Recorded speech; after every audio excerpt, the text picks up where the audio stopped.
In today's video, I'm going to teach you how to fix the Api-Ms-Win-Crt-Runtime-L1-1-0.Dll error. This is a common issue that can occur on Windows systems and can prevent certain programs from running properly.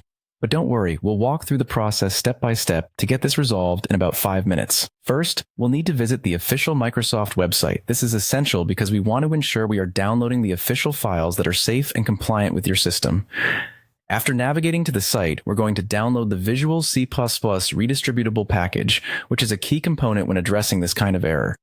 This package includes a runtime component of Visual C++ libraries required for apps built using Visual Studio. Next, on the download page, you'll see multiple options. It's crucial to select the correct file specific to your system's architecture.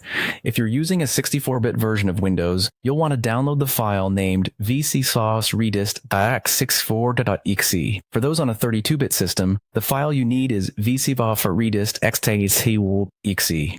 Ensuring you choose the correct one is important because downloading and installing the wrong version could lead to further issues or simply won't fix the error. Once you've downloaded the appropriate file, it's time to run the installer. Double-click on the file to launch it. You'll be prompted with a dialog box to accept the terms and conditions of the installation process. It's standard and safe for us to proceed by accepting these terms. Following that, simply click the Install button to commence the installation. Let the installation process complete. It usually doesn't take long, but it's important to let it run without interruptions to ensure all components are correctly installed. Once the installation is successfully finished, it's recommended to restart your computer. This step is essential to apply the changes and ensure that the new components integrate properly with your system. And that's it. Restarting your computer should clear up the Api-Ms-Win-Crt-Runtime-L1-1-0.Dll is missing error. Now, your programs that were previously unable to run should work without a hitch. Remember, keeping your system up to date with the latest Microsoft Visual C++ redistributables can prevent these issues from occurring in the future.